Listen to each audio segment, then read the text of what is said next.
The oil to flow into Turkey hasn't been done yet, and the salaries to the citizens haven't been paid. All of these things need value. What rate are you going to be able to pay those salaries at? What value are you going to apply to the exchange rate with oil crossing international borders? Kuwait RV March 24, 1991. Ramadan that year was March 17, April 15, 1991, therefore they RV smack in the middle of Ramadan. Trump and Sadani, that combination emo is unstoppable for your monetary reform. I dare them to try to stop this now because Trump is there now. Why do I say such a thing? Because both sides have a currency that needs help form each other. This mutual symbiotic relationship is going to be so powerful in the banking industry. Both the American dollar and the Iraqi dinar are about to rule. Official denial and popular fears. The spread of the counterfeit Iraqi dinar causes panic among citizens and traders. Mr. Sammy says the United States of America Federal Reserve and the Treasury praised Iraq. Sadani. Banks.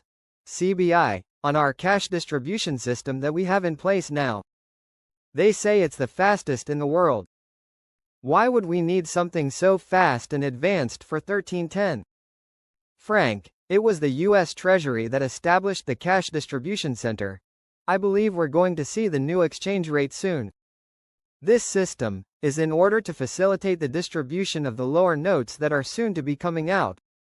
This monetary reform is well organized. I know a couple people involved in the upper levels of groups that recently traveled to be in place. They say they are working hard but won't say on what. We continue to hear this as an absolute priority for Trump. We hope that is accurate and we are off the stuck spot. One member of the Singapore investment group has been in San Francisco since Sunday. I finally got an opportunity to speak with her for an extended amount of time. She filled me in on some of the details. The Iraqis have proven to be less than attentive students. Learning is going slowly with some of the principles being resistant to the global methods and technical operations. She is getting these reports directly from one of the consulting group members, but would not say which one. Could be Wyman or K2. This may take a little time. Realize, an entire generation has passed so the youth have never known efficiency or the sense of urgency, nor have they ever had purchasing power for the worthless currency. It is a sad situation to say the least. Meanwhile, we wait. Sistani's office expects the beginning and end of Ramadan without completing the waiting period. Quote, the office expected that the month of Ramadan would begin on Sunday, the 2nd of March, and end on the 30th of the same month. Justice publishes personal status laws, general amnesty and return of properties to their owners in the official gazette. New U.S. sanctions shake Iraqi banking sector, ban use of payment cards abroad, lies. Be careful what you read. Article. Al-Nusayri. No sanctions on Iraqi banks, and false reports cause panic, setting the record straight on the monetary reform of Iraq. You know very well that we're very close, and you know very well when you're very close they're going to try to hide, distract, over the truth. It's not a coincidence that their government and our government is a mirror image. It's not a coincidence. We had a 99.9% chance of being notified Tuesday, and we didn't get it. Could Wednesday, Thursday be our blockbuster days? I think so. I could tell you this much, the Redemption Center leader we talked to occasionally, when we're able, was expecting an email, and he got the email, and it said, pending, be prepared to go in at a moment's notice. That was into Redemption Center as a leader. I'm excited. And you know what? Maybe we get notified and we start exchange Thursday. They have to close out the old books so they can start the new books. Closing out the historic bonds closes out the old books.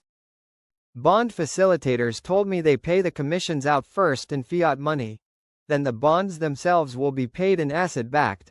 Then you and I all go to the bank. With the vast number of bond contacts that have checked in, I imagine groups will start checking in at any moment. Hopefully this will help us narrow down the timing. Question. What happened to the bond people that got paid? I thought bonds were supposed to kick everything off? Mark Z. The bond folks who got money are the facilitators, not the bondholders. When the bondholders get their money, we are very close. On the positive side, things just lit up. A number of bondholders have told me they expect to get their payments late this week into early next week. This has come from many sources on 3 different continents. Since it came from so many sources, I believe it's safe to say that bondholders will soon have cash. It is my understanding the bondholders should get full payments. Exporting the region's oil, on the table of Neçirvan Barzani and the Turkish Foreign Ministry, flow of oil from Turkey equals a new exchange rate. Or there would be no flow. You got Turkey that says, okay, we're going to send the oil in. At 1310? No, I don't think so. Economic expert Nabil Al-Marsomi warned today, Thursday, of the turbulent financial situation in Iraq, indicating that the country may face a major financial crisis if global oil prices continue to decline and appropriate economic solutions are not taken. Al-Marsomi said in a statement to Al-Maluma agency, "We previously warned that the Ministry of Finance is suffering from a lack of financial liquidity due to the decline in oil prices and other economic factors." He added that Iraq may face a serious financial dilemma if oil prices do not rise or if urgent solutions are not found to the current financial crisis, noting that the financial situation in Iraq at the present time is facing major challenges in light of the continued decline in oil prices. He also pointed out that the governing sovereign expenditures force the government to enter a confusing situation as a result of the poor economic policies followed. He explained that oil revenues in Iraq reached 9 trillion dinars, while salaries reached 8 trillion dinars, with a limited financial surplus not exceeding 1 trillion dinars, which indicates the difficulty facing the Ministry of Finance in meeting the country's financial needs. Al-Marsomi continued his warnings by saying, the country's future financial situation will be difficult in the coming years if the situation continues as it is without radical economic interventions. The president of the Kurdistan region, Neçirvan Barzani, received a written message from U.S. President Donald Trump on Thursday. A statement by the presidency of the region, received by Shafaq news agency, stated that Trump expressed in his message his thanks for President Neçirvan Barzani's message, stressing the importance of joint cooperation, mutual support, and continuing to strengthen the partnership with the Kurdistan region. The U.S. President concluded his message by expressing his hope for the success and prosperity of the President of the Kurdistan region. The Director General of the General Company for Iraqi Ports, Farhan al-Fartusi,